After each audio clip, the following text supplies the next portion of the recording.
Fala, gente, estamos começando mais um FiCast. Já começando pedindo para que vocês se lembrem de se inscrever, curtir, comentar, ativar as notificações aqui no YouTube. E hoje eu tenho a oportunidade de dividir a mesa com o Pedro. Fala, Pedro, tudo bem? Fala, Lucão. Tudo jóia, tudo em ordem, graças a Deus. Vamos para mais uma? Bora para mais um podcast e eu queria trazer à memória uma coisa muito importante. Em um dos episódios que nós gravamos, a gente tinha deixado um combinado que traríamos outras pessoas, stakeholders do mercado imobiliário, falando de arquitetura, engenharia, projetos. E hoje eu já quero ir para a nossa convidada, que é a Silvia Guiar, arquiteta fundadora do escritório Silvia Guiar Arquitetura.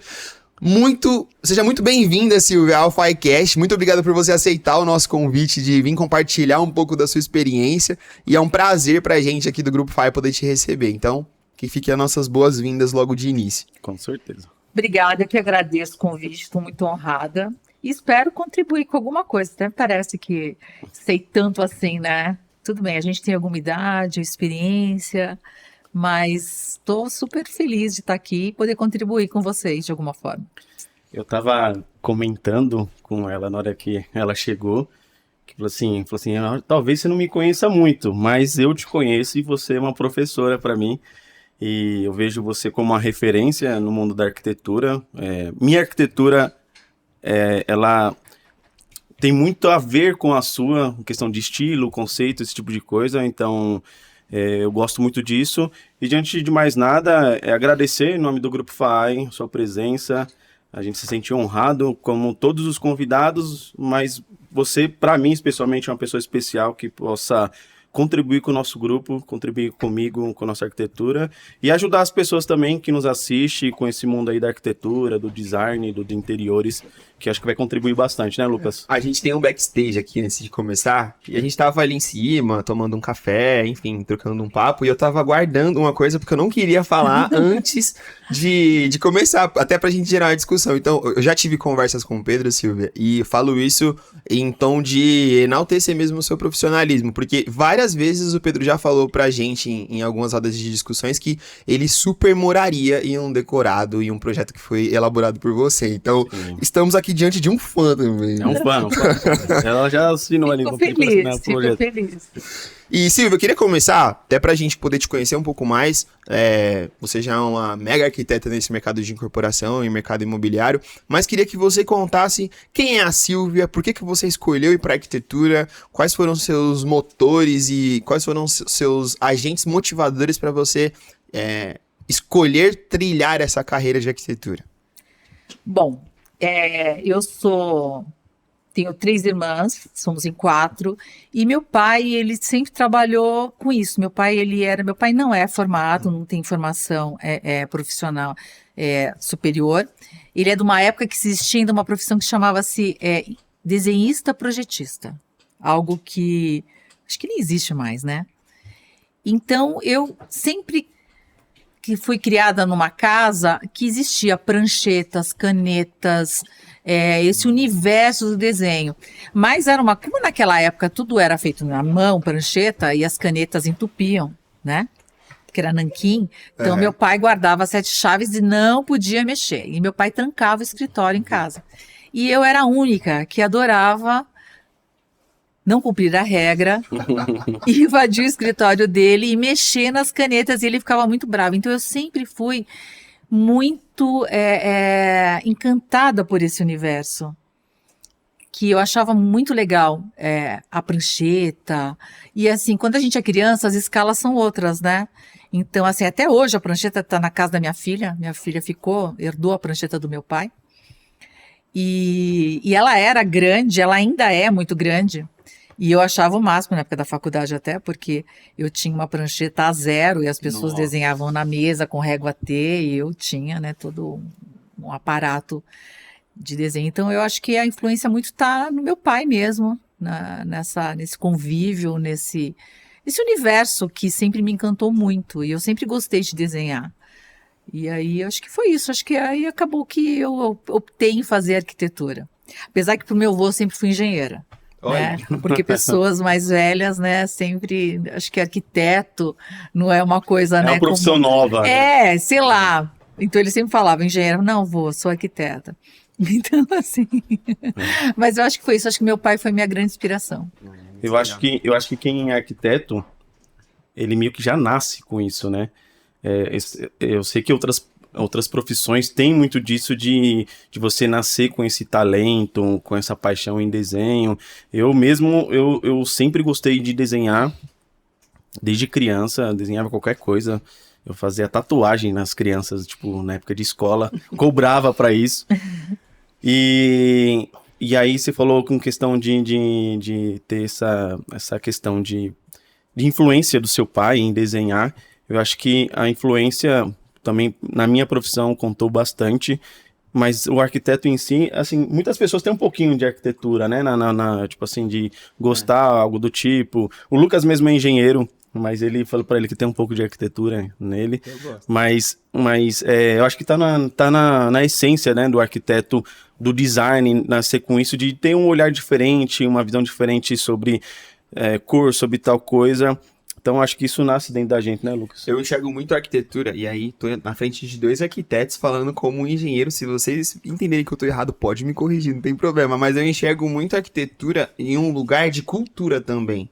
Então eu olho a arquitetura como arte, eu olho música também. Então música, arquitetura, arte, culinária, são coisas que eu olho com um olhar de cultura como um todo. Então, apesar de ser engenheiro e gostar do universo de números, cálculo e física, eu tive a oportunidade de conhecer alguns lugares e eu olhava para a arquitetura e falava, cara, isso é muito incrível.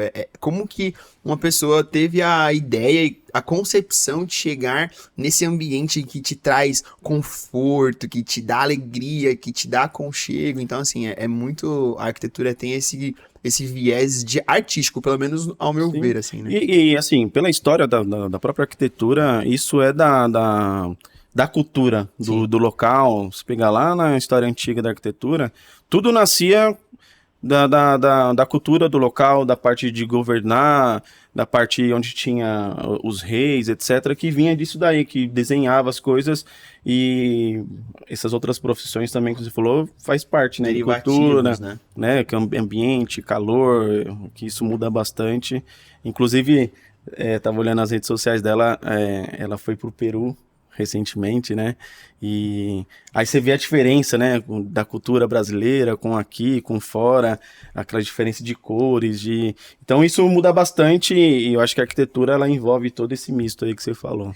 Eu acho assim, acho que a arquitetura, eu concordo com você, eu acho que eu acho que quando você escolhe, a arquitetura eu acho que é uma arte, e eu acho que não é, ela tem o lado técnico, é lógico, mas eu acho que ela é muito plural, e eu acho que quando você escolhe trabalhar com isso, você está trabalhando com criação. Tanto que se você for pensar, acho que está tudo meio que ligado à música, às artes, pintar. Eu sempre fui uma pessoa que sempre gostei, então eu sempre fiz crochê quando eu era menina, gostava de fazer crochê para vender bolsa na escola, fazia pulseirinha, eu sempre gostei de desenhar, eu sempre gostei muito de música, tanto que essa minha memória que eu tenho muito do espaço do meu pai está muito relacionada à música, porque meu pai sempre trabalhava ouvindo música, e é uma coisa que eu gosto muito de ouvir música, então assim, e se você for ver, tipo assim, o Chico Buarque é arquiteto, né? Então eu acho que a criação, né, a arquitetura, ela é uma criação, é uma arte, né? Você criar algo. E acho que tudo que tem a ver com criar tem a ver com imaginação, tem a ver com você ampliar a sua mente, e isso você vai, é observação, e uma pessoa que cria é uma pessoa que tem um olhar de observação, isso vai estar em todos os sentidos, entendeu? Quando você viaja, quando você escuta uma música, então acho que a inspiração ela vem de muitos lugares, né? Então eu acredito sim que a arquitetura ela é uma arte, e só que a gente aplica ela de uma forma técnica, né? Porque ela tem que ser habitável, lógico que existe linhas de arquitetura que são muito mais esculturais e que seguem por um outro caminho, mas a gente na vida e no dia a dia você acaba indo por algo que seja mais formatado, né, pelas necessidades e tudo mais. Mas eu admiro até quem conseguiu, na profissão, justamente romper essas barreiras. Tipo assim, como o Oscar Niemeyer, que Nossa. faz o projeto dele, é um misto, né, de arquitetura com escultura, né? Um Gaudí, né? Tive a oportunidade de ir para Barcelona e você vê a riqueza das obras dele, você visitar O nível de a detalhes, né? Sagrada Família, você fica assim, meu Deus, tipo, como uma pessoa conseguiu Pensou isso. projetar isso, É. pensar nisso, sabe? Então, assim, aquilo para mim é uma obra de arte, numa escala, entendeu? Muito maior, e vários outros prédios que ele projetou. Então, eu acredito que sim, a arquitetura é uma arte, faz parte, está dentro da gama, né? Ô Silvia, e dos arquitetos, falando desses grandes nomes, né? Você comentou Gaudí, o Niemeyer e alguns outros. Você tem um set list ali de você falar, putz, eu acho que eu pendo mais pra, por exemplo, eu vou falar enquanto engenheiro, eu gosto muito da arquitetura do Mies van der Rohe, eu acho muito incrível, assim, elementos de concreto, muitas linhas retas. Você tem esse partido meio que pré-definido ou você navega ali entre todos os espectros da Não, arquitetura? tem aqueles que te inspiram e que você admira. Eu gosto muito do Paulo Mendes da Rocha. Eu acho muito linda a arquitetura dele, que apesar de ter as linhas retas, trabalhar muito concreto, mas ao mesmo tempo não é uma coisa fria, né? Eu acho que a forma e a função ele trabalha brilhantemente. E eu gosto muito de um arquiteto espanhol, que ele não é nem tão conhecido assim, talvez, que é o Ricardo Bofill. Que ele foi até, eu usei ele para fazer meu trabalho de graduação na arquitetura, que eu admiro muito, porque ele trabalha as formas geométricas e os espaços, o interno e externo, sabe? Assim, criando praças e as cores também. Então, ele tem uns condomínios muito legais na Espanha, ele é espanhol, que onde ele trabalha as volumetrias de uma forma muito interessante e a forma como ele aplica a cor também. Então, eu gosto muito do Ricardo Bofill. Existem muitos arquitetos que a gente admira e gosta, né? Sim. Mas se eu tivesse que escolher dois nomes, eu escolheria o Paulo Mendes da Rocha e o Ricardo Bofill. Sim, e é um pouquinho... esse espanhol eu não conheço tanto, assim, como você falou, mas como eu já falei, a arquitetura dela é um pouco igual do que eu gosto, igual a minha, às vezes o mínimo, né, o minimalista, o simples, às vezes acaba encantando muito mais do que deixar o ambiente carregado. Você falou do concreto, eu sou apaixonado também com as formas de concreto. Eu fui para Brasília já algumas vezes, estive agora. Aí você vê as obras, por exemplo, do Niemeyer, você vê que ele traz uma leveza pro concreto que você fica tipo, meu, como assim esse monumento gigantesco de concreto tá em pé nesse formato e você fica encantado com aquilo. E o concreto, se for usar só ele vazio, você vai ver que ele é uma forma muito fria, mas ele traz um volume, um movimento que a forma dele abraça, né? Acaba você encantando, você vê a catedral. Então, isso é também um pouco do que eu gosto de meu minimalista, trazer as coisas naturais, como a madeira. A gente estava até comentando um tempo atrás que a arquitetura, ela meio que vai se renovando, só que toda vez que ela se renova, ela traz algo antigo. Por exemplo, a gente foi na Casa Cor, esse último que teve foi Casa Cor, né? Foi. Casa Cor, a gente foi e tinha muita coisa que estava trazendo novamente aquele tijolinho de vidro dos anos 90. Então, aí você fala, nossa, meu, um tempinho atrás, se for colocar isso na casa de alguém, era brega. Tipo, não, já passou, mas já tá voltando, tá de novo no mercado. Então, ela acaba se renovando, trazendo as coisas mais clássicas, e você vê que tem coisas que é igual roupa, né? A roupa, às vezes você vai usar, sei lá, uma jaqueta jeans, só que ela é atemporal. Qualquer período que você usar ela casa com a moda de hoje.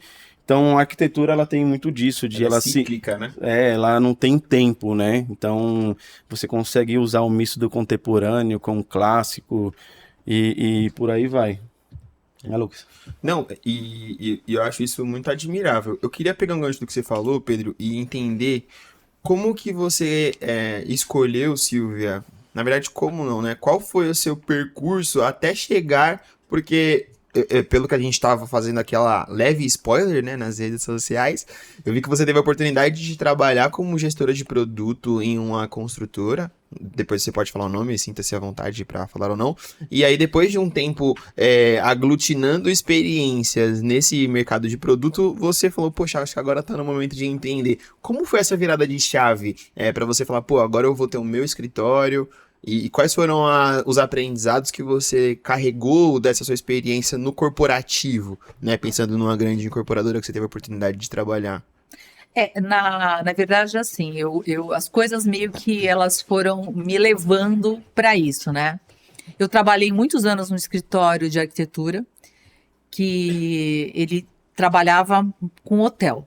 Ele fazia hotel, projetos de hotel. E aí ele era amigo desse dono dessa incorporadora que eu fui trabalhar.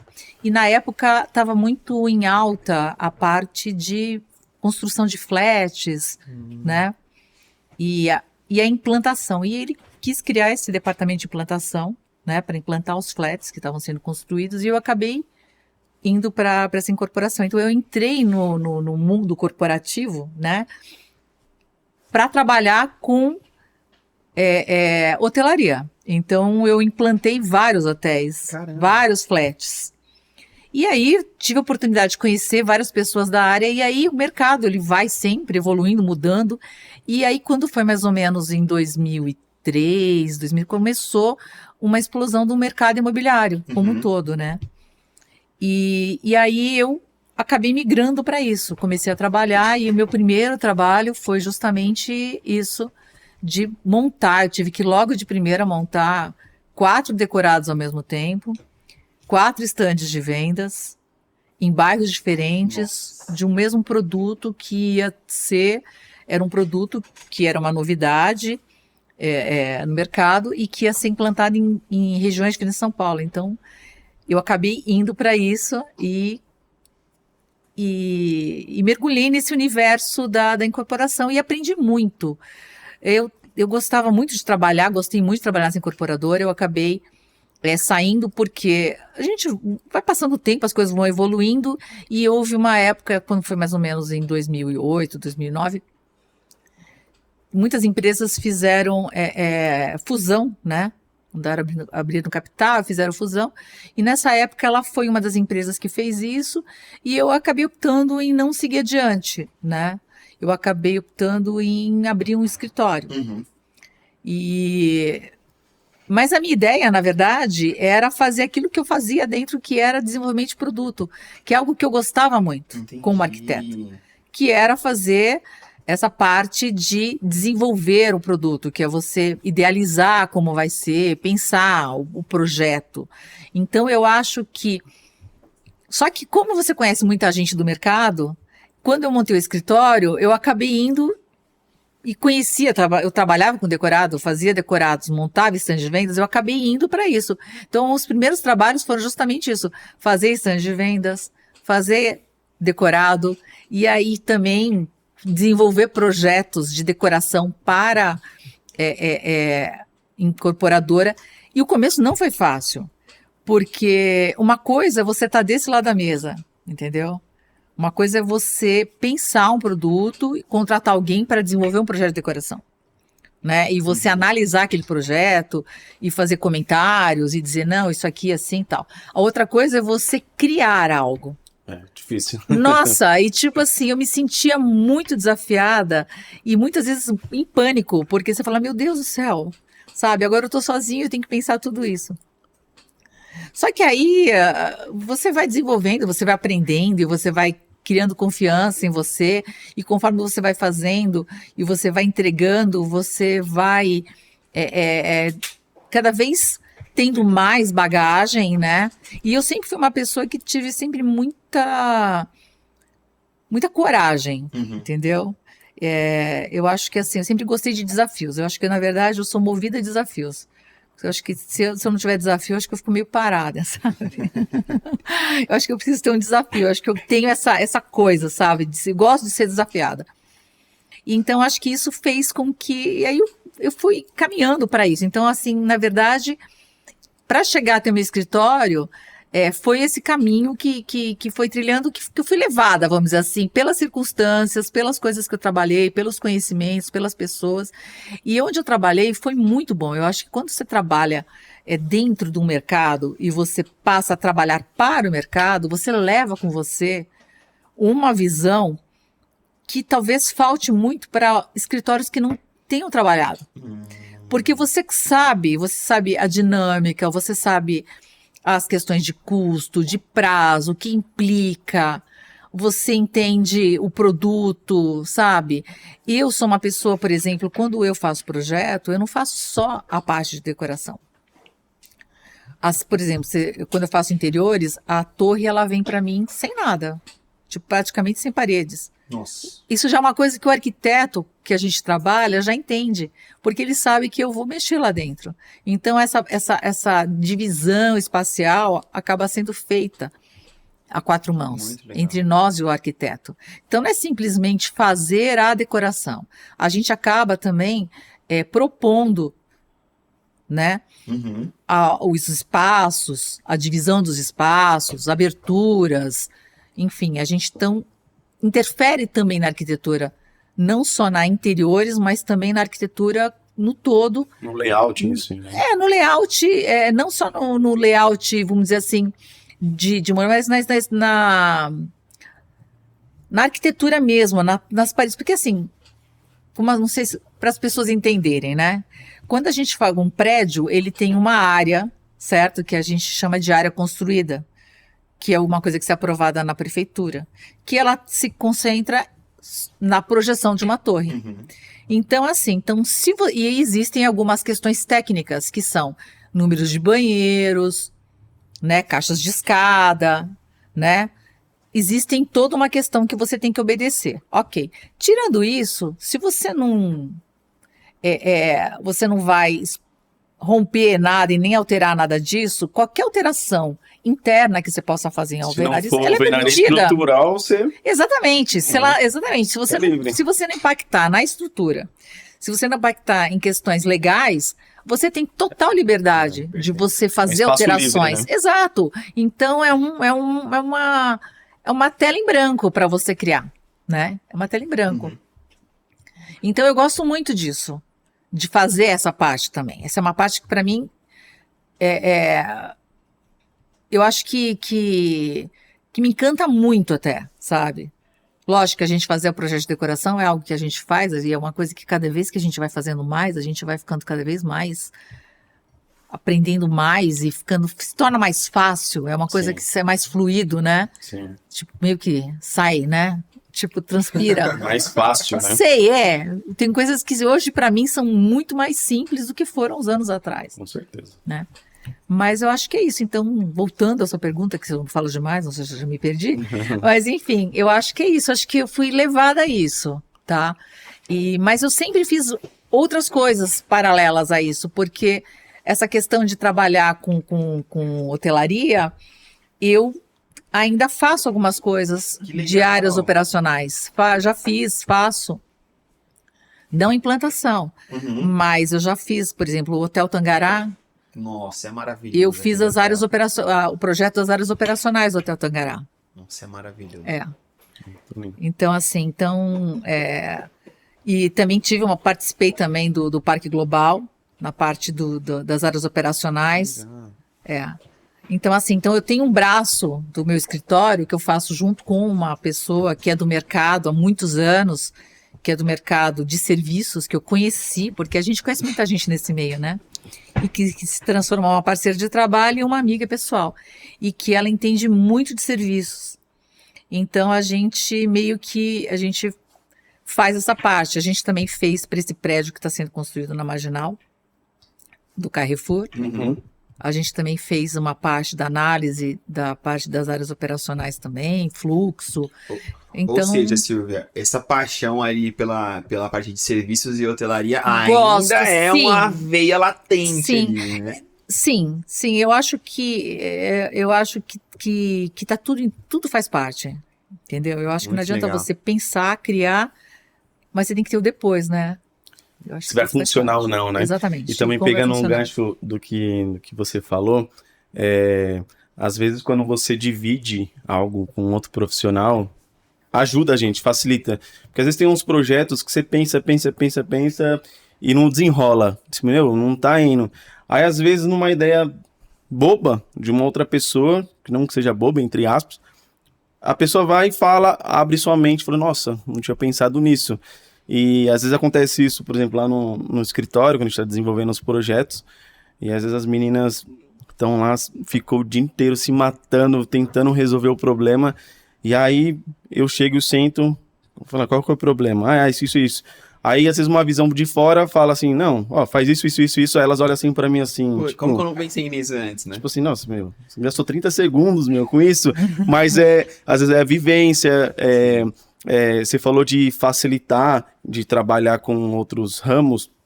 Eu já trabalhei muito inserido em obra mesmo, de executar. Então, por exemplo, isso é um gancho também muito importante que os arquitetos, às vezes que acaba desenhando, os projetos que a gente recebe para executar, não tem essa vivência de obra e eles acabam tendo essa dificuldade de ver como funciona, se realmente aquilo vai ser execuível, se vai dar certo, se não vai, questão de custo. Isso a gente tem esse braço que aqui na FAI a gente tem também de arquitetura e execução.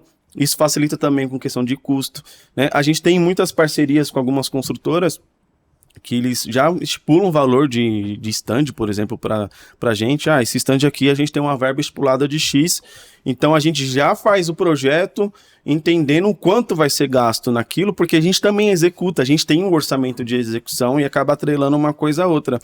Isso facilita no mercado o tempo, né? Porque, por exemplo, a gente trabalha com esse ramo aí de stand, decorado, não existe tempo. A gente estava até comentando aqui antes de começar, sim, que no cronograma não tem um tempo de pensar. Não tem um tempo de criação, da gente pegar e sentar e olhar, porque às vezes eu sinto falta disso nos projetos que a gente desenvolve, de sentar, literalmente, você gastar tempo com ele, de você criar algo diferente, de você pegar referências que possa agregar. E aí não tem esse tempo, você tem que meio que criar tudo muito rápido e uma coisa que tá na cabeça acaba, e aí você comentou até que, às vezes, durante a execução do projeto, nossa, poderia ter pensado nisso, isso teria muito melhor. Isso acontece também comigo quando vou visitar algum stand, alguma coisa, um decorado que a gente executa, que a gente faz os projetos, aí eu olho assim, paro, eu falo assim, nossa, isso aqui poderia ser assim, ó. Isso aqui poderia ter outra cor, por conta até dessa velocidade, mas acaba agregando, né, a nossa, acho que a nossa experiência de vários setores acaba agregando, né, no nosso mercado, na nossa execução como projeto em si, né, Lucas? Sim. E eu acho que é muito do que você e a Silvia comentaram de estar inserido naquela parada mesmo. Porque às vezes se você simplesmente delega uma atividade ou delega uma função, dificilmente você vai participar da construção de algo, né? Não que não tenha que existir esse lugar de endereçar atividades e endereçar demandas, mas você precisa ser um membro partícipe de tudo aquilo que está acontecendo. Eu queria te perguntar, Silvia, voltando na pergunta inicial, porque eu tava pensando, você voltaria pro corporativo hoje? Não, você sabe que eu tive... Nossa, eu fui bem categórica, né? Não, com certeza. Não, nada contra, eu vou te explicar. Você sabe que há uns anos atrás eu tive uma oferta para trabalhar. E eu prestei serviço, eu falei, olha, eu vou fazer o seguinte, eu não vou abrir mão do meu escritório, eu vou prestar serviço para vocês e vou manter o escritório. Só que chegou uma hora que ficou um pouco difícil, porque assim, a pessoa queria que eu tivesse mais dedicação àquilo, e aí eu falei, não dá. Porque o que acontece? Você, não dá para você fazer duas coisas. Tem uma história, entendeu? Eu construí um caminho, uma história, e você abrir mão disso por conta de trabalhar num lugar no corporativo, eu teria que abrir mão disso. E eu não quero abrir mão da minha história, de tudo que eu construí, para trabalhar no lugar. Não porque, você vai trabalhar. Não é por isso. É porque você... É que nem uma história que as pessoas sempre dizem. Quando você é casado e aí se separa, você vai morar sozinho. Aí eu falo assim, nossa, eu não consigo mais que ninguém more comigo. Não é essa a questão. A questão é que depois que você molda as coisas do teu jeito, entendeu? Da forma que elas são, é muito difícil você conseguir se inserir novamente numa rotina, sabe? De uma empresa. Por melhor que ela seja, por mais bem remunerada que você vai ser. Porque você já tem a sua forma de ver as coisas, a sua dinâmica, entendeu? Como você gosta de trabalhar, você tem os seus valores. Então é muito difícil você dar esse passo para trás. Não estou dizendo que isso seja impossível, nem que isso não aconteça. Mas para mim, eu flertei com isso e eu optei em não ir, entendeu? Porque eu falei, não. Porque se amanhã não der certo, e aí o que eu faço? Eu vou ter que retomar tudo de novo? Como que eu vou fazer para retomar? Vou ter que falar, olha, lembra? Então, voltei. Não. Porque é uma realidade. Sim, hoje você pode estar aqui, amanhã você pode não estar. Sim.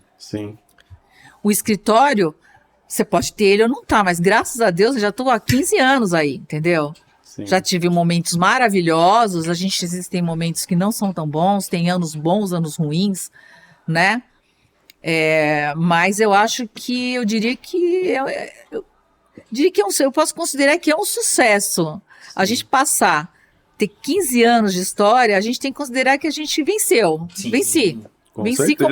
Venci como empresária, porque é uma responsabilidade você ter pessoas que trabalham com você empregar pessoas, você ter o compromisso, entendeu? Sim. E independe se você tem dinheiro, não tem dinheiro, você tem o compromisso de pagar o salário daquela pessoa. Sim. Ela não tem nada a ver se você... Então você tem que saber administrar e saber lidar com essas coisas, com as situações. E não é diante de um problema que você vai falar, não quero mais brincar, chega. Não é isso. Entendeu? Usando essa mesma pergunta para mim, Lucas, eu também não voltaria. Não voltaria. Eu, na verdade, nunca trabalhei inserido mesmo na parte do corporativo assim, mas eu desde sempre, desde quando eu trabalhava com meu pai, depois eu me formei em 2015, então já são 10 anos, ou quase 11 anos de formação. E eu nunca tive a ideia de chegar e trabalhar no corporativo. Eu sempre quis ter algo meu mesmo, empreender. E aí você falou dessa responsabilidade que você tem de pagar fornecedor, de pagar o colaborador. Hoje aqui na FAI a gente está com em torno de 250 pessoas, falando de todo o time que está diretamente com a gente, fora os agregados, as pessoas terceiras que temos como parceiros de execução. Então isso torna uma responsabilidade, porque, por exemplo, não são só 250 pessoas, são 250 famílias, então Exato. Isso aí vira 1.000 pessoas, fora a gente vai fazer uma obra e tem um restaurante da esquina que a gente contribui comprando, por exemplo, marmita, então acaba virando um ciclo muito grande. E isso acaba sendo um desafio, por exemplo, eu não nasci de pai rico que tinha empresa que me ensinou a ser um empresário. Porque geralmente quando os pais têm empresa, já tem um negócio, ele já nasce com aquela mentalidade de vai assumir as coisas dos pais, vai estudar administração, vai estudar economia, essas coisas que vai inserindo no mundo. E eu sou arquiteto. Eu não nasci assim para mexer, por exemplo, com números e tal. Então, literalmente, essa sensação de ter, tipo, nossa, vencemos, né? Tipo, conseguimos realizar, conseguimos passar, por exemplo, pela pandemia, e estamos aí, né? Hoje o Grupo FAI está desde 2018, inserido mesmo, então já são 7 anos, né? É isso? Eu sou ruim de conta, sou engenheiro que é ruim Tá de dando 7 anos, ano que vem acho que completa 8 anos. Então a gente tá caminhando, comparado a ela, não tem nem o que falar, tô gatinhando ainda, mas isso dá uma sensação de, tipo, de bom grado, assim, para nós. A gente fica muito feliz por ajudar as pessoas a conquistar. Tem pessoas inseridas aqui dentro da empresa que, através daqui, a pessoa comprou seu primeiro imóvel, comprou seu primeiro carro, consegue criar e procriar uma família inserida mesmo na sociedade. E aí, além dessa visão de você dar o valor para as pessoas através do trabalho, nós temos a cultura aqui também de ensinar as pessoas que trabalham com a gente dá oportunidade da pessoa fazer uma especialização, fazer uma graduação, que muitas pessoas... Teve pessoas que entrou como ajudante nosso e foi subindo os degraus, estão se formando engenheiros. Então, você fala, nossa, eu estou deixando um legado, mesmo como empresa, mas eu represento a empresa. E isso deixa a gente muito feliz, né? Eu acho que a gente está cumprindo o nosso papel. Acho que essa é a sensação, né? E é uma... Não, imagina, não é fácil a gente empreender. Não é, nem um pouco. Não é fácil empreender no momento algum, às vezes, sabe? Porque nesse mercado que a gente trabalha, que é o mercado, né, da construção civil, então ele é muito vulnerável a uma série de fatores, né?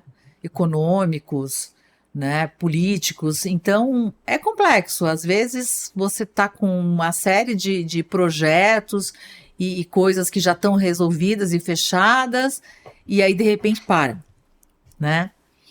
Então, e você tem que saber lidar com essas situações, né? Com as diversidades, com o momento. Falando dessa diferenças, né, que você acabou de comentar, veio uma coisa aqui na minha mente. Você veio de uma época que não tinha nada virtual. Eu também comecei a fazer, quando eu fiz a faculdade, já tinha a parte de computação, esse tipo de coisa, mas a gente aprendeu, eu aprendi tudo na mão, tudo desenhando à mão, a prancheta que você estava comentando, esse tipo de coisa. Isso desenvolve, acho que muito melhor o profissional, você fazer tudo à mão para depois pensar em tecnologia. Como que foi você ser inserida na parte de tecnologia? Por exemplo, redes sociais.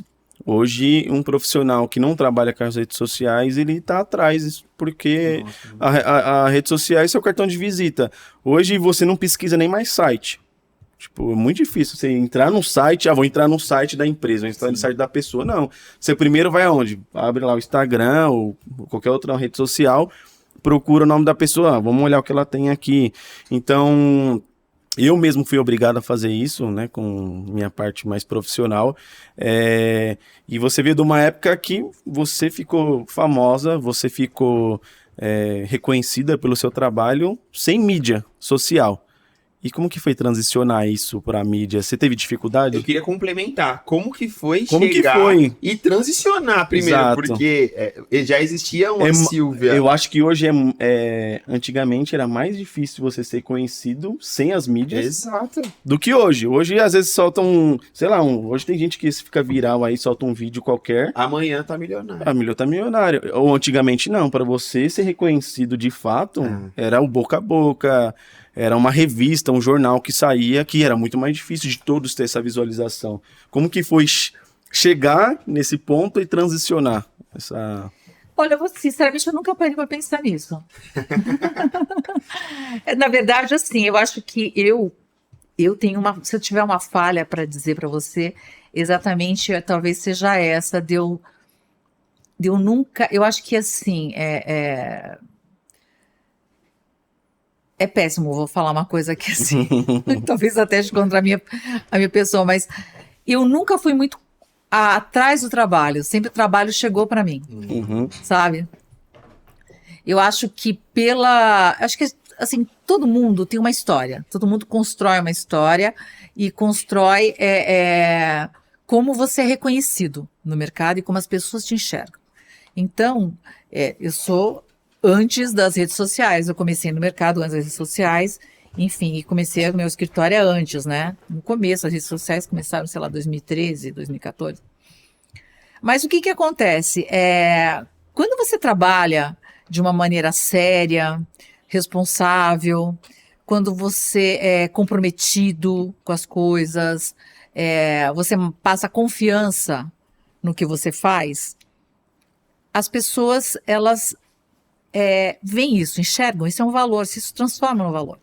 E eu sempre disse o seguinte, que uma coisa que a gente tem de maior valor na vida é o nome da gente. É o nome. Não existe nada que tenha mais valor do que o nome. Então, assim, quando você trabalha de uma forma responsável, você entrega aquilo que você promete, não é falácia, sabe? Não é palavras ao vento. Efetivamente, não é ser modesto, porque eu acho que modesto não ganha nada, sabe? Não sei, não.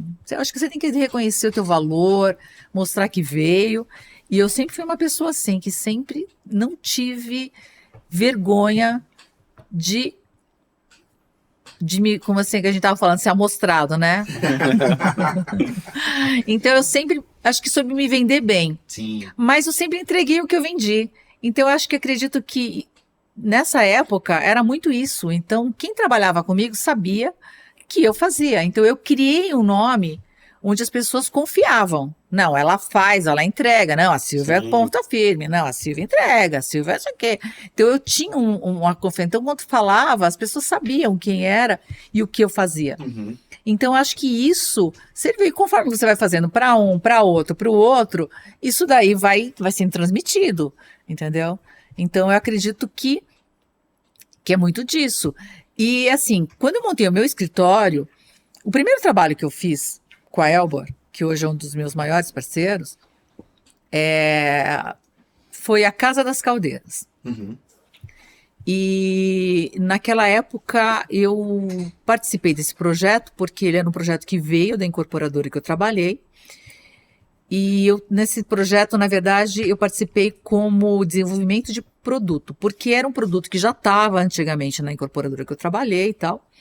E aí, como eu já conhecia, então a gente foi ao escritório que eu tinha montado, junto com a minha sócia, a gente foi chamado para desenvolver esse projeto. Então, continuar desenvolvendo o produto, cuidar das imagens, estandes de vendas, maquete, mas como fosse um braço da incorporadora. Perfeito. E a Elbor, ela era sócia da Casa das Caldeiras. Então, foi meu primeiro contato com a Elbor, foi nesse projeto.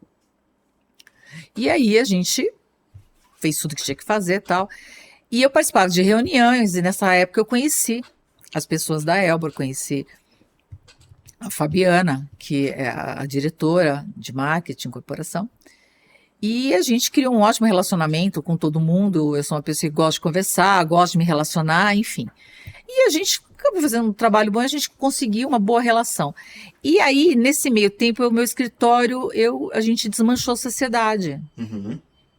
E eu peguei e mandei uma mensagem para ela, para a Fabiana, falando o seguinte, eu queria conversar com você, porque eu estou montando o escritório, estou saindo e tal, aí você pode, aí a gente se encontrou no estande de vendas da Casa das Caldeiras. Aí eu peguei e falei, olha, eu estou terminando uma sociedade, eu estou montando o escritório, sou eu sozinha, e eu gostaria que você me desse uma oportunidade. Ela falou, bacana, tudo bem. Vamos, né? Uhum. Então, eu comecei a fazer, assim, trabalhos, pequenos, coisas pequenas, e foi construindo a minha trajetória. E eu devo muito a eles, e a gente tem um relacionamento muito bom até hoje, e eu tenho uma gratidão imensa, entendeu? Porque foi alguém que acreditou, entendeu? No meu trabalho e em mim, e a gente, então, o que eu cresci junto com eles. Na época, eles também não faziam stand de vendas. Uhum. Acho que o primeiro stand de vendas grande, decorado, acho que foi esse, até junto com esse produto. Eles não tinham muito essa filosofia. E hoje, hoje não precisa nem falar, né? O que eles fazem, o que eles são. Então, assim, eu cresci muito por conta disso, contato, pessoas que acreditam no seu trabalho. Eu acho Entendeu? que Acho que é isso. Isso é um pouquinho a Faia tem um pouquinho a ver com essa história, mais ou menos parecido comigo também, que a gente sempre deu cara a tapa, né? E principalmente que a gente é uma empresa nova, comparada às outras do mercado, e também os sócios também são todos novos. Quando a gente começou a empresa, eu e o Rodrigo, às vezes, ia numa reunião assim, 2 meninos, e aí as pessoas tudo mais velhas, tudo mais experientes que a gente nem sabia o que falar, ficava com aquela insegurança, mas a gente dava o cara a tapa, tava lá, eu sempre falava pro Rodrigo, a gente nem precisa saber, a gente precisa convencer, porque a gente vai... igual quando... Depois vai atrás da ciência. Depois a gente corre atrás. Inclusive, a relação de ter uma oportunidade, que também a gente é sempre grato. Inclusive, a Ana Paula esteve aqui, que trabalhava na Elbor. A Pirajá, que também é gerente lá da Elbor até hoje. E elas deram uma oportunidade para a gente também. O nosso primeiro trabalho de stand em si mesmo, por uma incorporadora, foi através da Elbor. E a gente tava naquele meio desespero, atrás de serviço, o Rodrigo entrou em contato com elas, e elas falaram, esse é o serviço, é seu. Aí a gente ficou desesperado, nós não temos nada, isso aqui. Elas falaram, se vira. E foi a hora que a gente meio que acordou e fizemos acontecer. Então a gente sempre nos desafiou a receber as coisas, de dar a cara a tapa, de resolver o problema, só que a gente também sempre entregou, né, Lucas, de nunca falar assim... Ser realista com o cliente, porque muitas vezes, por exemplo, prazo. Às vezes a consultora pede negócio, eu preciso ir para ontem. Eu poderia falar, não, consigo. Mas a gente já recusou o serviço, por exemplo, para ser sincero, falar assim, você nunca vai falar, eu perdi o trabalho, eu perdi o serviço por conta que eu não quis simplesmente, não. Eu fui sincero, eu falei assim, eu não consigo entregar nessa data por esse motivo. Se for X data, a gente consegue. Então, você ser leal no que você fala para você poder entregar, literalmente, e as pessoas confiar. Porque quando a gente tem essa confiança, igual você, as pessoas sabem que você entrega, então as pessoas confiam no que você fala. Então, você acaba convencendo qualquer ideia, qualquer coisa que você acaba... falando, apresentando, as pessoas vão comprar a ideia porque sabe do nome que você tem, já do prestígio que você tem no mercado, a entrega que você tem dos seus fornecedores. Então, você faz acontecer. Então, qualquer coisa que fala acaba ficando fácil por conta que você executa, né? Eu acho assim, e eu não posso também esquecer que se eu cheguei até aí eu tive essa oportunidade, foi porque também o lugar que eu trabalhei antes, né? Trabalhei 10 anos na Cetim. Eles também acreditaram em mim. Sim. E quando teve esse retomada de desenvolver esse produto, chamar o escritório, né? Para fazer, então, quer dizer, acreditava. Então, quer dizer, assim, o que eu estou dizendo, assim, a gente não vai a lugar nenhum sem a ajuda de alguém, entendeu? Então, assim, só que é aquilo que eu estava falando para vocês. Você pode ter oportunidade, mas se você não tiver talento, se você não tiver garra, se você não tiver... Não adianta você ter só oportunidade. Então, na verdade, eu acho que você tem que saber também reconhecer e fazer jus à responsabilidade que alguém te... Porque, assim, quando alguém diz para mim assim, olha... Eu quero que você faça isso. Quem está te indicando, para mim é um compromisso que eu tenho, mais que comigo, é com aquela pessoa. Indicou, sabe? Exato, eu acho assim. E eu sou uma pessoa que eu devo muito e reconheço demais as pessoas que passaram pela minha trajetória. E sou grata, eternamente grata, entendeu? Porque se a gente evoluiu e chegou onde a gente chegou, é porque teve pessoas que te ajudaram, sim, que abriram as portas, que acreditou te chegaram, em nós, né? acreditaram no seu talento, investiram em você, entendeu? Porque ninguém faz nada sozinho, não existe isso, entendeu? Exato. Não existe. Eu tô tentando fechar um ciclo aqui, enquanto a gente fala, mas o que eu cheguei numa conclusão, que todas as oportunidades, elas vão, de maneira obrigatória, gerar uma responsabilidade para essa pessoa. Se essa responsabilidade for seguida até o final, isso gera um reconhecimento.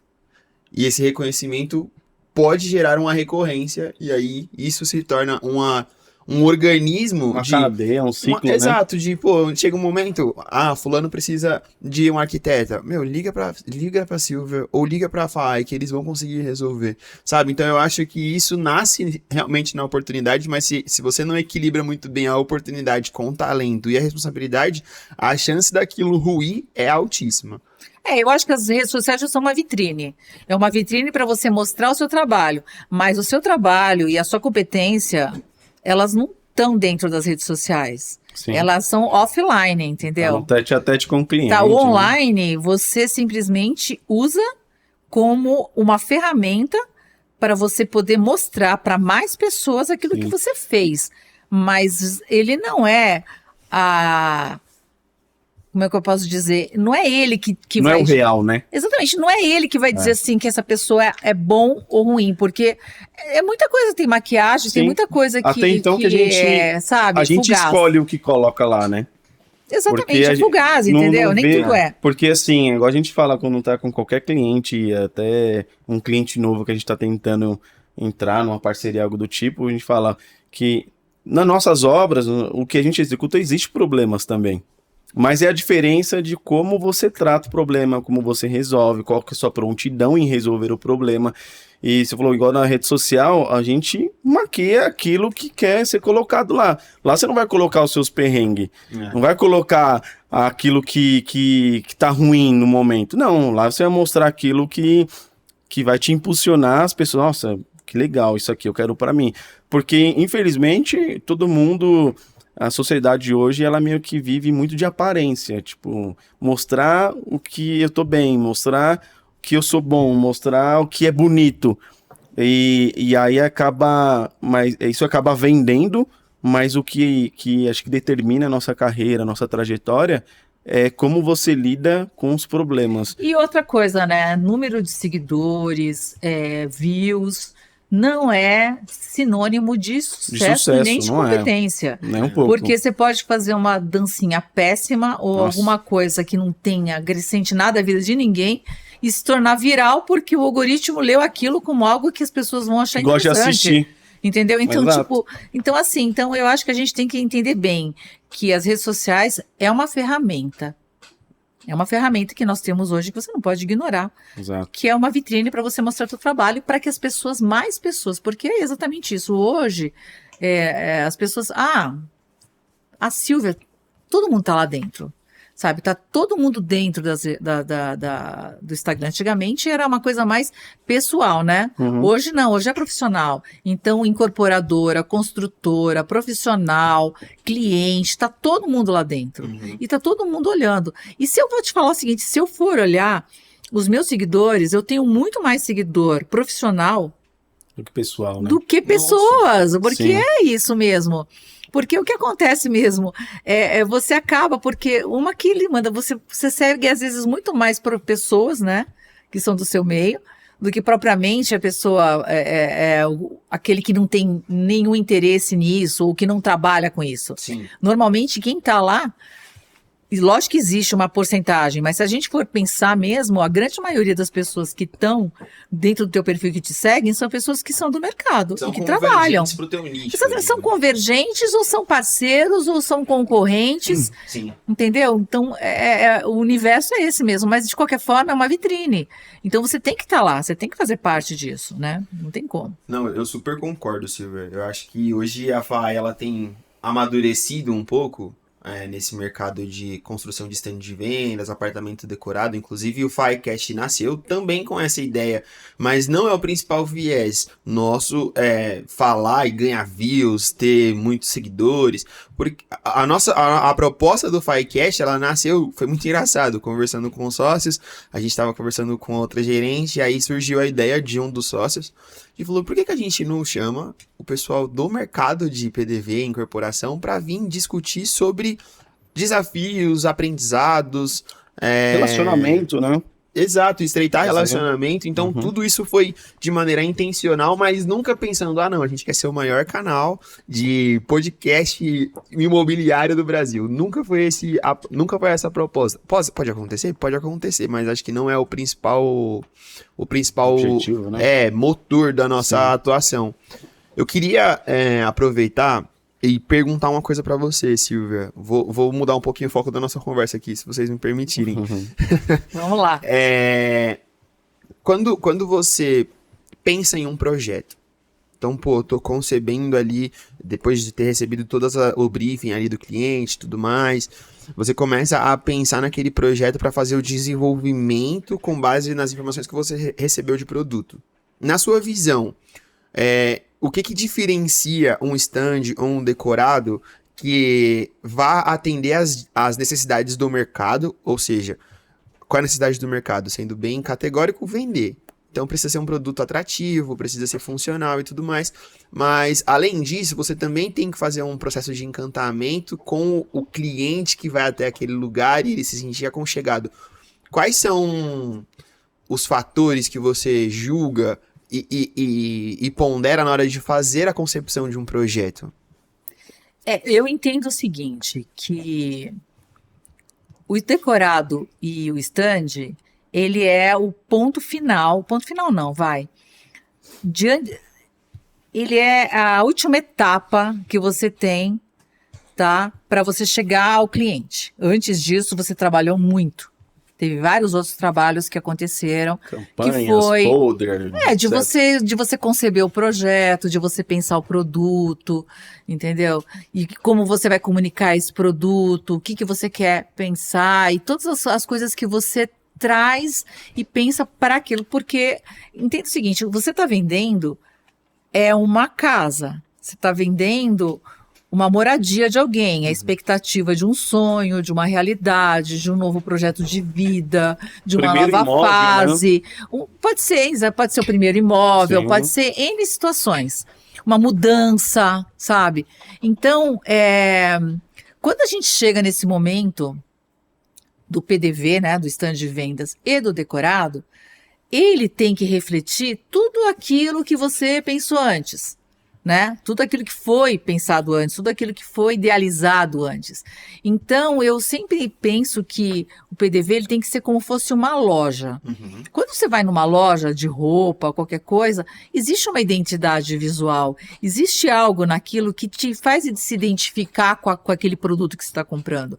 Seja ele pela função que ele vai ter, entendeu? Seja ele pela tecnologia que ele te oferece, seja pelo conforto, enfim. Então, a loja, ela retrata o produto que você vai vender. Uhum. É o primeiro lugar, né? Então, ela tem uma identidade. Então, eu acho que o PDV é exatamente isso. Ele tem que ir, primeira coisa, porque a pessoa, antes de entrar decorada, ela passou na rua, ela viu o PDV. Então, ela tem que ser atraído àquilo, tem que chamar atenção de alguma forma.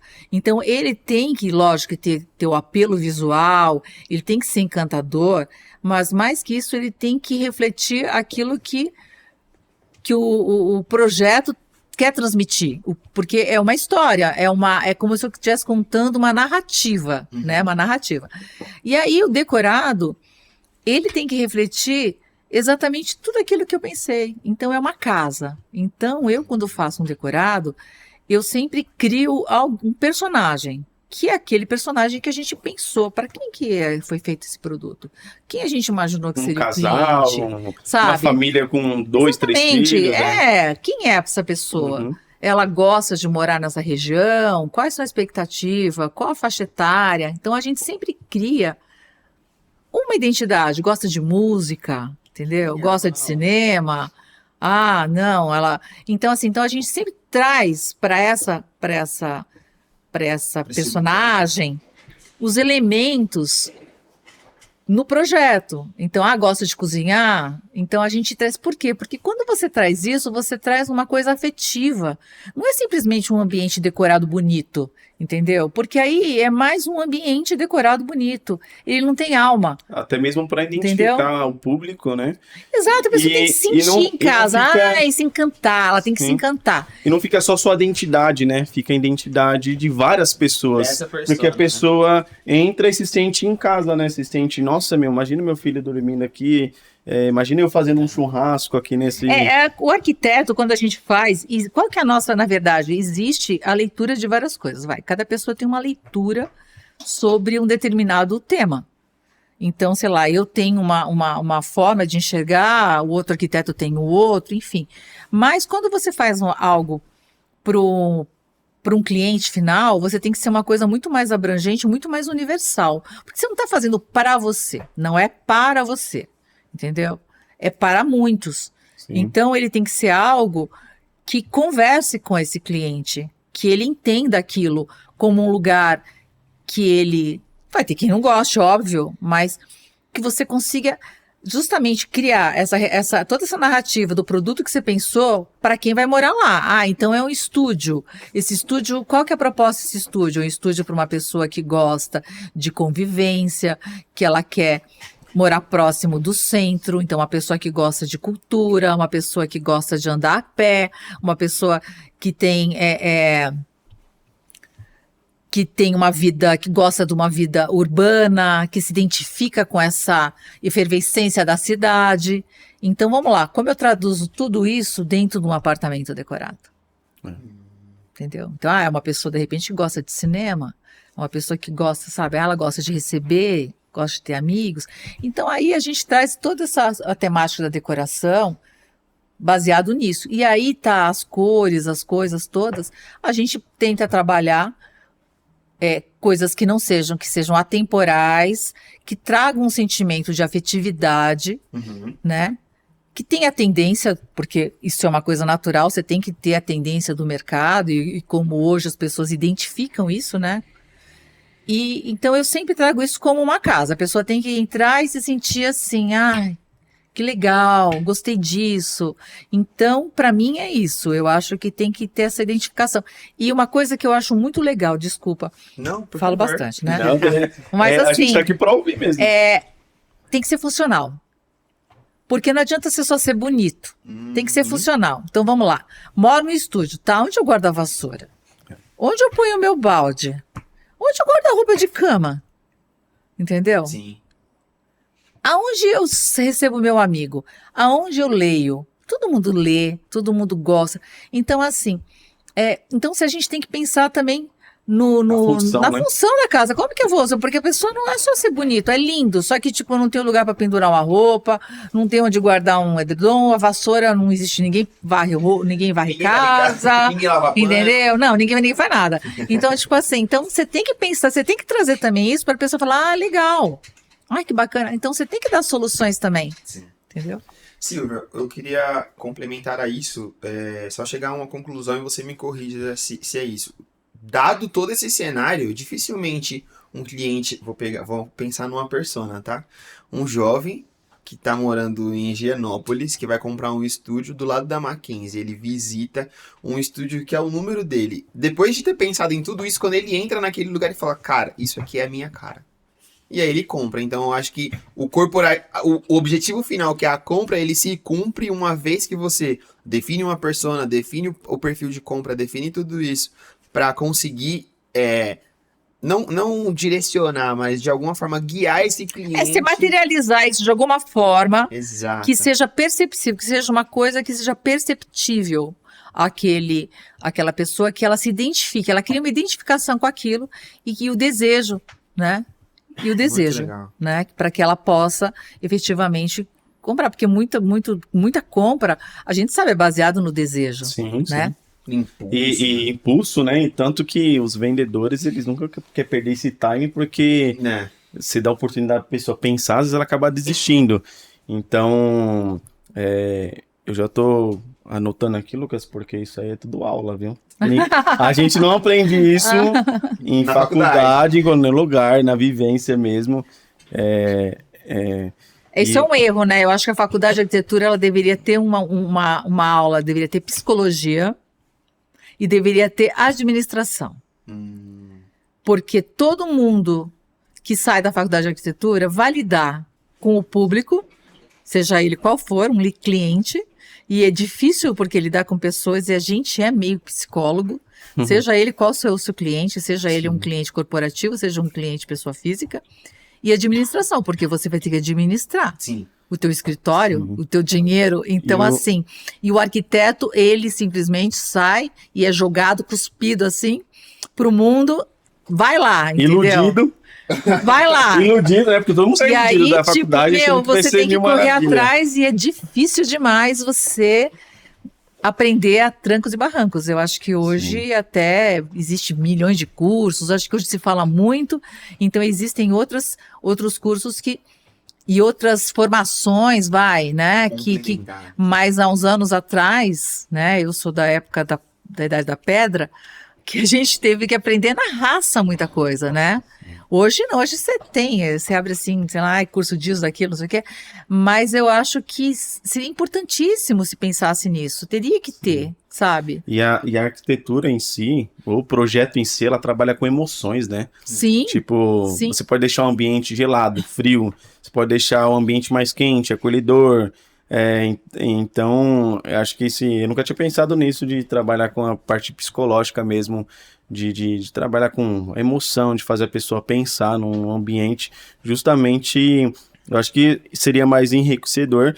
Inclusive, eu estava comentando ontem com as meninas lá no escritório, que você falou da nossa época, na época da pedra, eu falei, nossa, ela tem uma menina lá, uma estagiária, que ela tá terminando a parte de TCC dela, e agora de entrega final do trabalho, e ela tava fazendo lá, falei, nossa, você tá pegando um chat GPT, eu falei assim, se fosse da minha época, ia facilitar muito, porque na nossa época não tinha esse negócio de Google. Tem uma biblioteca pra fazer pesquisa. Nossa, você tinha que procurar em livro, assim, era mais maçante. É. Aí ela falou assim pra mim, nossa, mas também se você tivesse na sua época, você ia usar. Eu falei, claro, mas tem que saber usar o que você tem de tecnologia pra ajudar, tanto num conceito, no desenvolvimento de qualquer ideia, de texto. Isso ajuda muito, é uma ferramenta que facilitadora.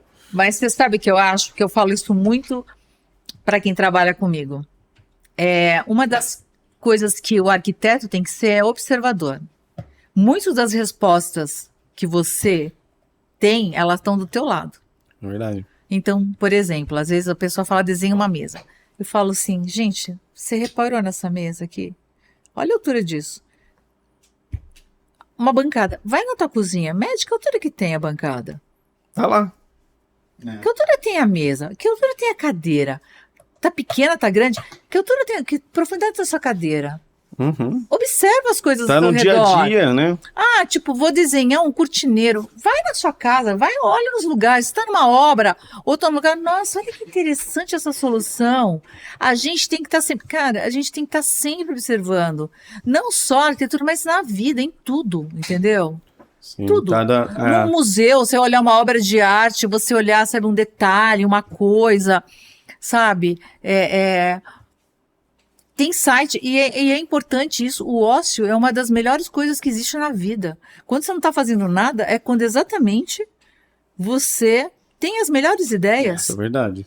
Pode reparar que no banho é o melhor lugar para ter ideia. Você fala, nossa, É isso porque mesmo. quando você está lá e você simplesmente não está pensando em nada, né? Cabeça Você fala vazia. assim, gente, nossa, você pensou. E quantas vezes você acorda e fala de madrugada, fala assim, putz, sei a solução. Porque justo na hora que a cabeça, você não tá no fazeção, sabe? Não. Então, é importante isso. É super importante. Então, eu Sim. acho que a gente tem que observar. A gente faz parte de ser arquiteto, ser observador. Sim, Observador isso do é- outro, do Isso comportamento, é muito, das muito coisas. importante, Eu acho que faz porque parte. no nosso dia a dia é o que reflete aquilo que você vai fazer no futuro projeto, seja na dinâmica de um layout, seja no conforto de um apartamento decorado, até mesmo grandes invenções de grandes projetos que temos hoje de vários arquitetos. Às vezes a pessoa estava tomando um café, por exemplo, Niemeyer mesmo que estava comentando, desenhava num guardanapo. Ou então, eu esqueci o nome daquele, acho que é um museu que ele parece uma casca de laranja, uma laranja cortada, eu esqueci agora o nome. Nossa. E ele também, ele tava comendo laranja, ele viu uma laranja fatiada do lado, ele teve essa ideia de colocar aquilo no projeto dele. Na hora ele desenhou o que ele tem, parece umas folhas assim de laranja, casca uma mesmo. casca de laranja. Então, as coisas que tá no nosso dia a dia, que tá ali na frente, igual você falou, na altura de uma bancada.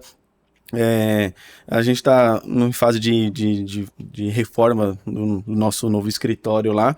E aí quando a gente estava fazendo os planos de necessidades, assim, pensando na dinâmica, a gente falou assim, mas espera aí, por onde a gente vai começar? Eu falei, vamos começar porque a gente tem hoje. Isso aqui funciona, o que a gente tem hoje? Funciona. Ah, mas essa mesa aqui é funcional? Não, não é, então vamos mudar. Hoje, quantos depósitos a gente tem? Tá apertado? Não tá? A gente usa. Então, você acaba usando aquilo que a gente tem hoje como função, como uso mesmo, e ver se funciona, se não funciona, se vai melhorar, se vai ampliar, porque às vezes a gente pensa num espaço tão enorme e não precisa, ou então ao contrário.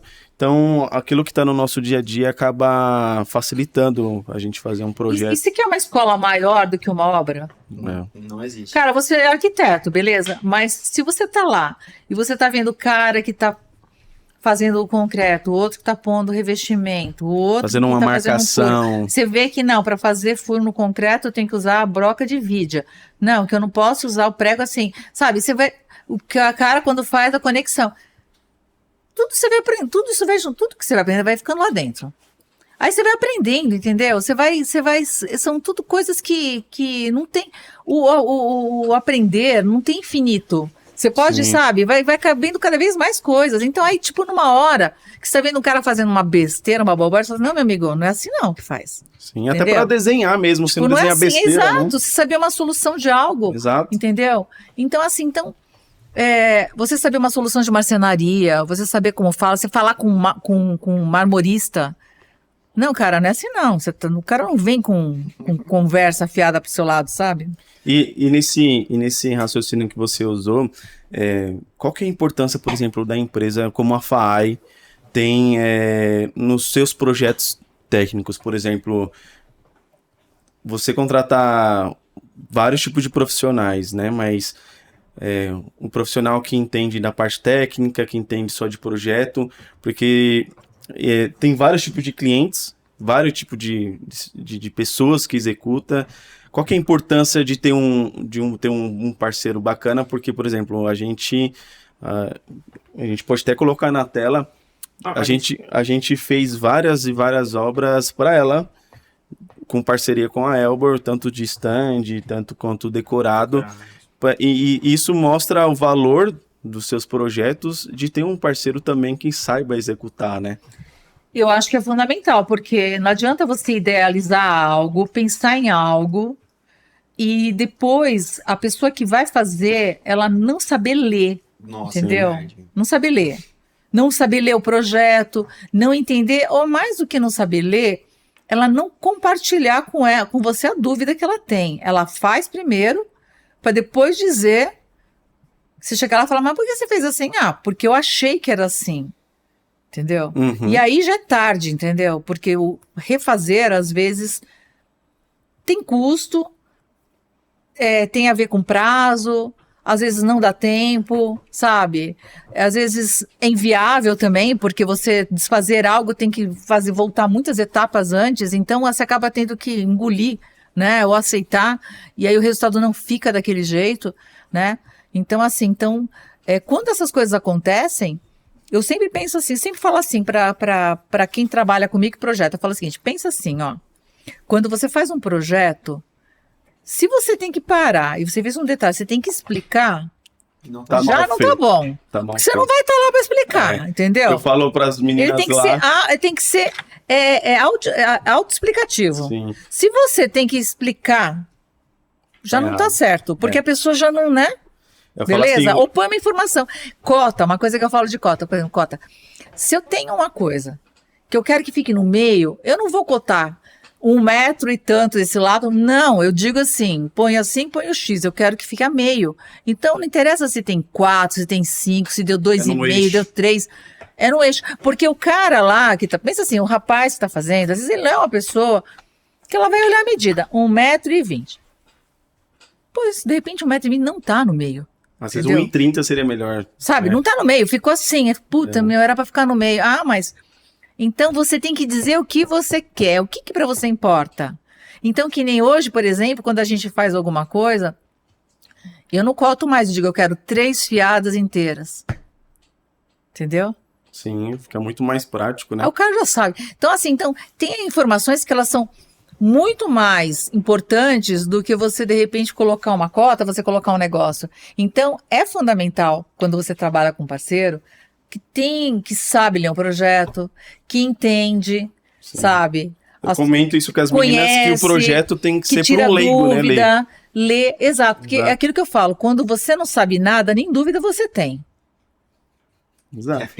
Você tem dúvida? Não, é porque você não sabe nada, porque quem sabe algo, dúvida tem. Né? Porque eu consigo olhar e falar, não, deixa eu pensar aqui, não estou entendendo isso aqui. Meu raciocínio. Agora, não é? Alguém que fala, não tem dúvida, porque nem sabe nada. Eu vou ter que anotar isso aí, ó. Esse foi um dos projetos que a gente fez, né, Silvia? Esse daí foi. Que é o Metropolitan. Uhum. Pode passar a produção. Esse stand ficou esplêndido, assim. Ficou lindo, né? Ficou bem bacana. Volta aí, produção. Volta mais uma foto. Aí. Esse é o Metropolitan. Hoje já está uma torre no lugar, né? A gente acabou de montar o decorado na torre. Mas foi bem legal, porque a gente teve que fazer uma porta de hotel, né? Eles queriam que fizesse uma porta giratória, que ainda não estava assim, nessa época, só um estudo de fachada. E o terreno era um terreno estreito. Tinha uma série de questões que, quando você faz a implantação de um stand, você tem que pensar assim. Às vezes você tem um terreno que não cabe um stand muito grande, ou porque você tem vegetação naquele momento não vai mexer, ou porque nunca vai mexer, ou porque tem alguma construção que não pode mexer naquele momento. Enfim, tem algumas implicações no momento que você faz no stand, que não é o momento da obra, né? Que ainda tem algumas etapas a serem cumpridas. Mas que ele tem que chamar atenção, ele tem que ser posicionado de uma forma que eu consiga dar tempo de olhar para poder chegar e entrar, porque se eu passei já dançou, né? Ainda mais tem lugares que o trânsito não colabora, né? Via de mão única. Então a gente sempre tem que pensar na forma que você posiciona, o jeito que você coloca. Então assim, a gente sempre tem que ter aquilo que eu falei da loja, né? Tem que refletir o que eu tô vendendo lá dentro, mas também como eu posiciono ele para ele ser algo visual, né? Que tem um impacto, né? Do primeiro momento. Outro que eu vi que você pensou muito nisso e na concepção da obra, que a gente teve a oportunidade também de executar para Elber, foi o Enxovia.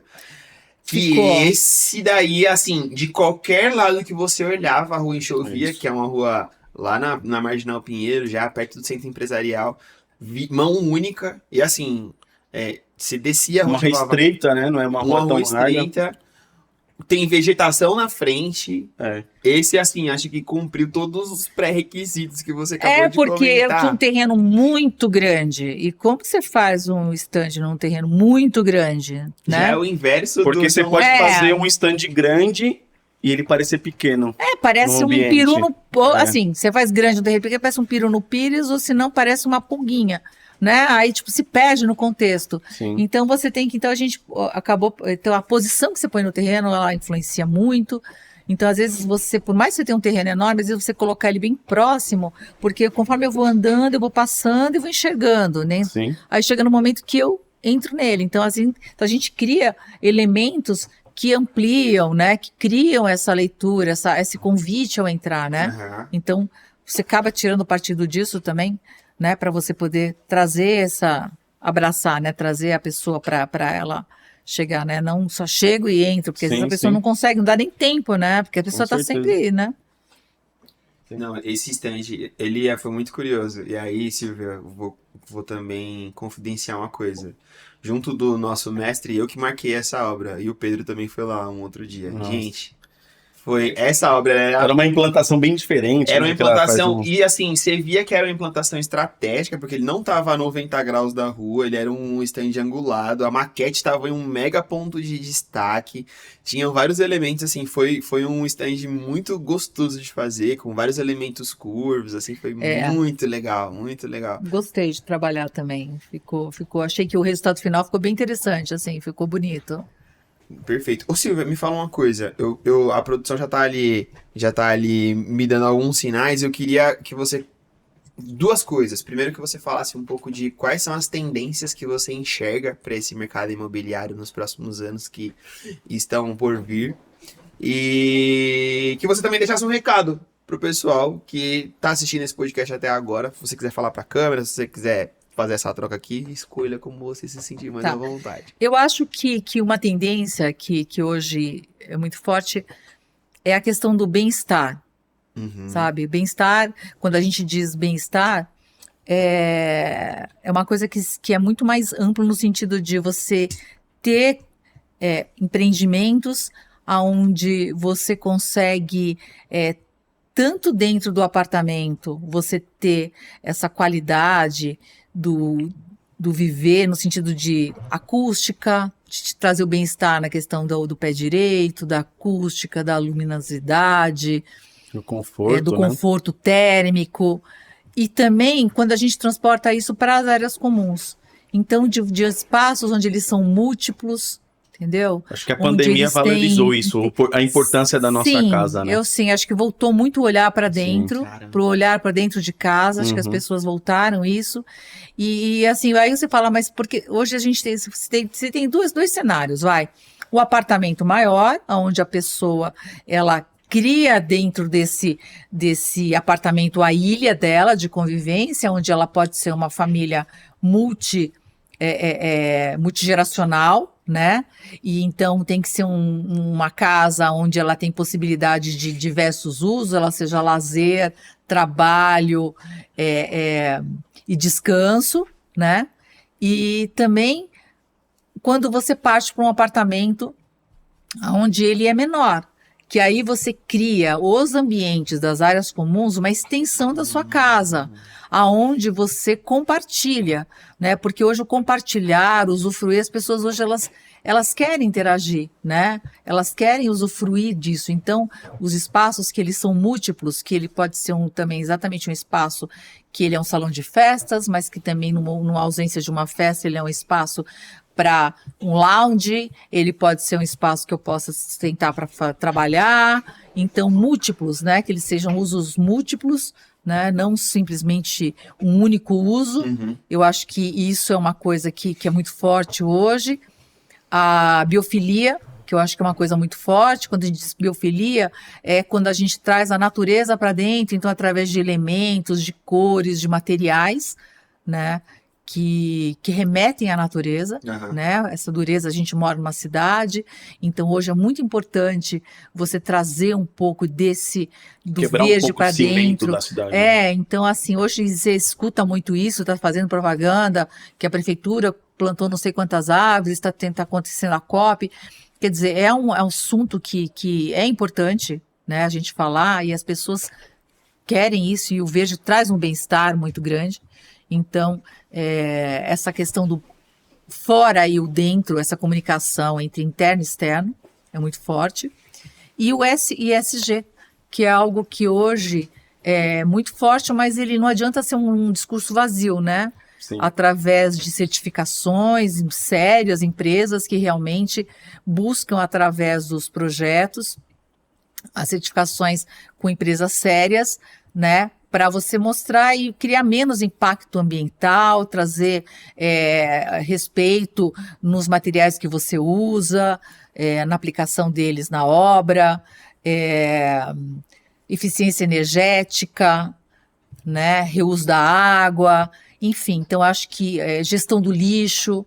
Então, acho que hoje isso é uma coisa que faz parte da vida da gente, e mais que um discurso, tem que ser algo que tem que ser realmente aplicado, e existem várias empresas que fazem as certificações, né, sérias. Então, acho que hoje isso é uma preocupação, isso é um valor, e que é um diferencial, que as pessoas hoje não querem só comprar 1 metro quadrado, elas querem comprar valor, também, né? Exatamente, elas querem comprar algo mais do que não é só um apartamento de 3 quartos que vai vender, não é o discurso do tamanho do apartamento e o número de cômodos. Não, tem outras coisas a mais que eu acho que faz parte, que é justamente tudo isso, que são coisas que são tangíveis, que são o que ele te transmite de bem-estar através dessa integração com a natureza, da utilização dos materiais e todas essas certificações que são possíveis, totalmente possíveis de você usar e trazer para a realidade, e que você vai perceber ao longo do tempo, entendeu? Acho que é isso. Importância de não ter o wash green, né? Exatamente. As empresas falam sustentabilidade, mas só de fachada, né? Não. O importante é você realmente encarar isso de uma forma Exato. séria, né?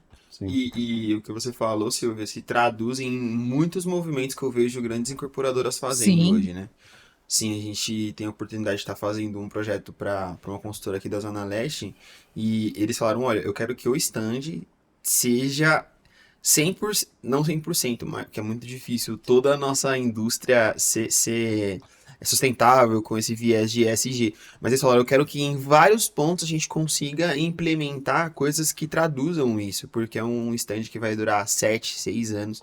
Então, no longo prazo, eu quero que a sociedade enxergue isso não como, pô, mais uma edificação aqui que vai desmatar e coisas do tipo. Eles falaram, não, eu quero que eles enxerguem valor no projeto. Mas, Silvia, muitíssimo obrigado pela aula, pelo Imagina, seu Uma aula tempo. eu que agradeço E o o convite, tempo estou muito voou, feliz. né? O tempo voou. Verdade, nossa. Tava achando que, nossa, faz uns 20 minutos que a gente tá batendo papo, mas Ó, eu saio daqui, eu tô com alguns projetos futuros, mas eu saio daqui pensando, qual é a pessoa... Antes eu tava planejando, já tava até conversando com a minha esposa que quando eu mudasse de casa, queria fazer uma arquitetura escandinava. Eu já mudei tudo do que eu pensei. Já mudei tudo. Eu falei, não, eu vou fazer pensando nas coisas que eu gosto mesmo, com a minha persona, não uma arquitetura pré-fixada. Então, muito Exato. obrigado, viu, Silvia, pela essa aula. Eu acho assim, outro dia eu estava lendo uma coisa no Instagram sobre teve a Semana Criativa de Tiradentes, né? Uhum. E hoje existe um movimento muito grande da gente olhar para a nossa cultura, né? Da gente valorizar a cultura. O Brasil, ele é muito plural, mas não de uma forma de você se apropriar da cultura de um outro estado, de você usar isso de uma forma como fosse folclórica, não. Mas de você valorizar realmente o que a gente tem, né? E aí teve uma frase de um arquiteto que ele disse assim, menos Milão e mais sertão. Olha só. Né, que eu achei muito interessante isso. E assim, eu te diria o seguinte, até eu escrevi assim, que mais Milão, menos sertão e também mais a latinidade. Eu fui para o Peru e eu vou dizer para você o seguinte, fiquei encantada, a gente conhece muito pouco da América Latina, do que a gente traz muita coisa é da muito Europa, rica, né? as Sim. nossas, que nem você falou da arquitetura escandinava, e a gente tem uma riqueza tão grande, sabe? Muito rica, de tem muita- cultura, de cores, que tem talvez muito mais a ver com a gente, O Brasil é entendeu? muito mais alegre. Sabe? Eu já mudei de ideia. Sim. Eu já mudei de ideia conscientemente. Então eu acho que a gente... E outra, eu vou te dizer uma coisa, a tua casa, ela tem que ser aquilo que te representa. Entendeu? Faz Ela parte não da tem nossa que seguir identidade, modismo, né? exatamente. Não tem que ser modismo, não tem que ser isso, aquilo. Não importa, entendeu? Se tá usando A ou B, ela tem que te representar. Exato. Ela tem que ser aquilo que você entra e sente. Então ela tem que ter memórias. Ela tem que te trazer aquilo que te Cara faz de bem. casa, né? Exatamente, é o teu lugar, onde você se aconchega, é onde você recebe sua família, seus amigos, é onde você se sente pertencente. Então tem que ser um lugar que te representa. Isso é o mais importante. Então não existe bonito, feio, sabe, quando a gente fala de casa. Existe aquilo que te representa, entendeu? Mais do que qualquer coisa. Obrigado pela aula, pela consultoria. Com certeza. Eu vou arrumar A algumas brigas. psicologia. Eu vou arrumar algumas brigas em casa, porque ela já estava definida. Não, eu quero que seja escandinava, mas eu saio daqui consciente que não será. Silvia, muitíssimo obrigado. Eu que agradeço o convite. pelo seu Muito tempo. obrigada. Pedro, também queria que você desse algumas palavras, mas eu queria finalizar por aqui meu agradecimento, porque foi realmente uma aula. Não cabe mais coisa aqui no meu tablet, de tanto que eu... Mas a gente Obrigada. agradece demais, viu, Silvia? Eu fico muito feliz de ter um nome de tanto peso no mercado igual o seu aqui com a gente, de você ter aceitado o nosso convite, a nossa ideia aí de ter esse bate-papo, de mostrar um pouco do valor da nossa área, que não é só... Às vezes as pessoas nem entendem, só vivenciam, né? Sim. Então, a gente se sente muito honrado em nome aqui do Grupo FAI, do Michel, do Rodrigo, do meu, a gente se sente muito feliz e honrado de ter sua presença, não é só da boca para fora. E igual o Lucas falou, eu sei que foi uma aula e eu acho que essa conversa aqui eu vou levar para o resto da minha vida e usar como como referência para mim em muita coisa, com certeza. Eu fico muito feliz de ter recebido o convite de vocês, porque eu acho que existe uma coisa de identificação e de troca, né? Porque se eu estou dizendo tudo que eu estou dizendo, é porque vocês também têm o que dizer e vocês também compartilham das mesmas ideias, né? Porque nem todo mundo compartilha dessa ideia, nem todo mundo pensa dessa forma, né? Então, talvez a gente falando um pouco disso, a gente traz que esse mercado, que às vezes pode parecer assim, tão business e dinheiro, existe um coração que bate, entendeu? Existe uma intenção, existe toda uma preocupação que a gente tem no conforto, no ser humano, que a gente acredita nisso, né? Que a gente faz isso com poesia, não é só propriamente o negócio pelo negócio, né? Existe todo um propósito, existe propósito, acho que é isso, existe um propósito, né? Eu vou rasgar agora, Cida, você faz com poesia e maestria, Silvia. Obrigada, agradeço. Parabéns pela profissional que você é. Obrigada. Gente, para você que nos acompanhou até aqui, queria agradecer também. Não se esquece do que eu comentei no começo do vídeo, de se inscrever, curtir, comentar, compartilhar, mandar para todo mundo do mercado imobiliário, para quem tá querendo comprar uma casa, para quem tá pensando em projetar, para quem tá querendo entrar no mercado ou empreender. Esse podcast ele abrange todas essas áreas. Então, muito obrigado até aqui. Eu vou finalizar com a Silvia dando agradecimento dela e depois eu dou aquele tchauzinho que é o categórico de todo o Firecast. Se você quiser falar com a câmera ou só isso. Agradeço a oportunidade de estar aqui, espero ter contribuído com um pouco que eu sei. Eles ficam falando aí que sou grande, eu não sou, tá? Tenho 1,69 m.